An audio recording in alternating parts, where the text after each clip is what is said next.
Saudara, 34 hari jelang pemilihan umum 2024, logistik pemilu mulai dikirimkan ke berbagai wilayah. Tapi saat diterima ada sejumlah laporan mulai dari kurangnya surat suara, kerusakan surat suara hingga kotak suara yang tak mencukupi. KPU Kota Mataram menemukan 2.000 surat suara yang rusak. KPU Mataram juga melaporkan adanya kekurangan 17.500 surat suara dari 1,6 juta kebutuhan surat suara di wilayah Kota Mataram.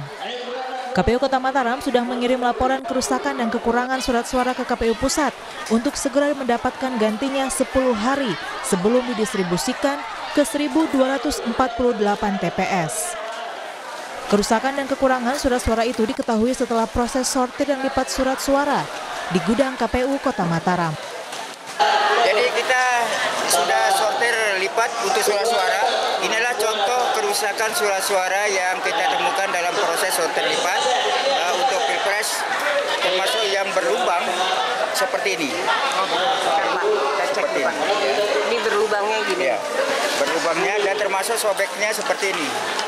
Ini tetap kita jadikan surat suara yang tidak bisa digunakan.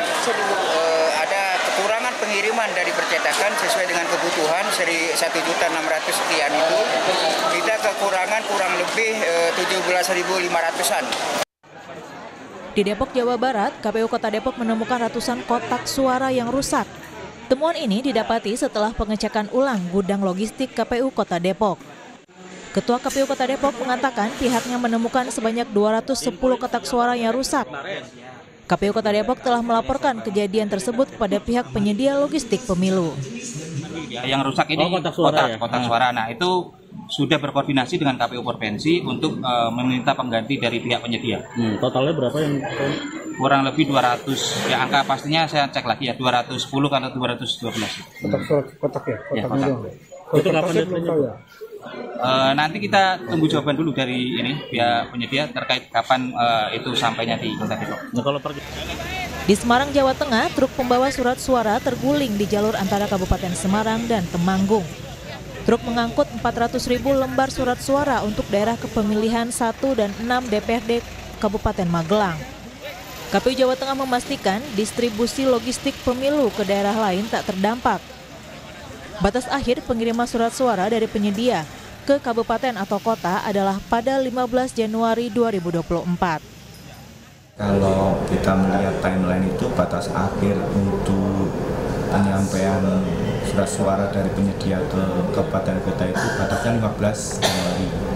Nah, kalau insiden yang kemarin itu memuat surat suara untuk DPRD Kabupaten Magelang Dapil 1 dan Dapil 6. Kira-kira jumlahnya 400.000. Sedangkan untuk surat suara yang lain selamat sampai di tujuan gudang KPU Kabupaten Magelang. Prinsipnya bahwa pendistribusian tentu nanti setelah pengepakan selesai. Kekurangan dan kerusakan logistik pemilu harus segera diatasi agar meminimalisir permasalahan lainnya. Terlebih lagi, hari pemilihan umum tinggal sebulan lagi. Tim Liputan Kompas TV.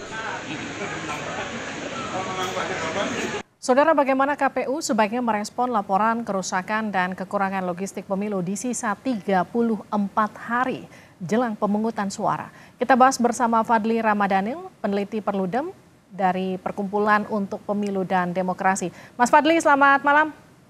Selamat malam, Mbak Livi. Mas Fadli, ini kan mulai banyak ada permasalahan yang muncul dari laporan kerusakan surat suara, kotak suara kurang, sampai kemudian ada pendistribusian logistik surat suara yang lebih cepat daripada waktunya di luar negeri kalau yang itu. Ini bagaimana Anda melihat persiapan KPU sejauh ini?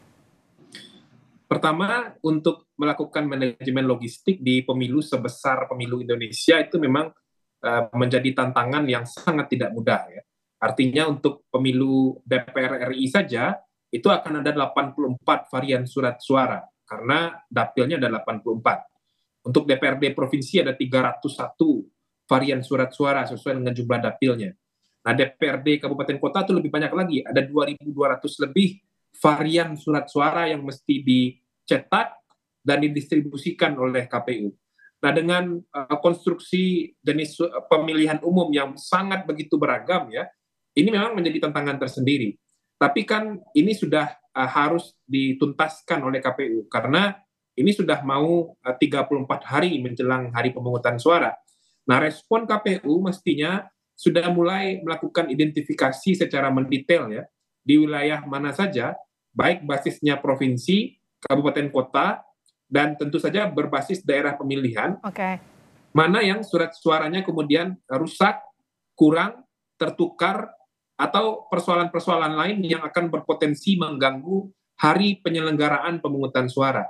Nah, ini menurut saya penting juga ada temuan dari teman-teman penyelenggara pemilu dari awal, dan juga menjadi concern dari teman-teman civil society dan juga teman-teman media 1 bulan menjelang hari pemungutan suara, sehingga menurut saya masih ada respon yang memadai untuk memperbaiki ini. Nah, parahnya nanti kan jangan sampai mendekati hari pemungutan suara baru soal logistik ini menyeruak begitu. Nah, ini yang harusnya KPU mesti punya identifikasi wilayah dengan basis daerah pemilihan, lalu respon KPU dan target kerja KPU untuk memperbaiki dan memenuhi ini semua seperti apa. Nah, kalau kita bicara soal ini kan pemilu pertama yang serentak dilakukan begitu. Artinya dengan manajemen distribusi surat suara dari mulai pengadaan, ini memang kalau menurut Anda waktunya masih cukup masuk akalkah dengan berbagai persoalan yang muncul?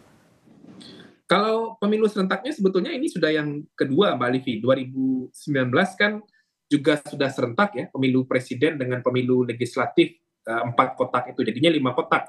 Kalau ditambah pemilu presiden. Ini hal yang sama juga yang nanti akan dijalankan di pemilu 2024. Makanya undang-undang pemilunya sama sekali tidak berubah.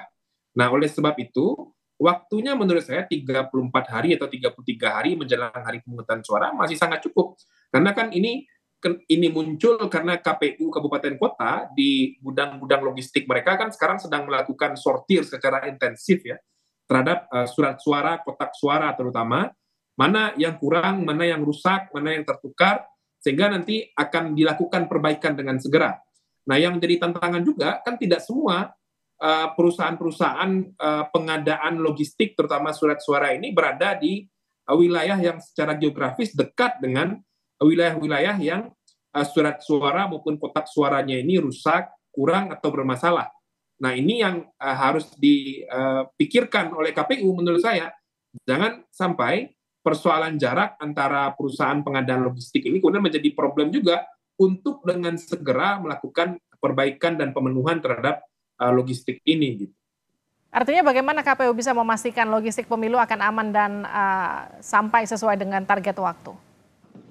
Pertama, menurut saya dari wilayah-wilayah yang sudah melakukan sortir, mana yang kemudian surat suaranya kurang, rusak, atau ada yang tertukar, ya, itu problem klasik dari logistik pemilu, itu KPU mesti sudah punya database-nya. Nah, setelah KPU punya database-nya itu, menurut saya mesti ada timeline kerja bagi KPU untuk kemudian memastikan dari surat suara atau logistik yang rusak, tertukar, yang bermasalah ini, kapan itu akan dilakukan perbaikan. Artinya perlu ada produksi ulang. Kalau kemudian memang ada yang kurang, ada yang rusak dan perlu yang ditukarkan.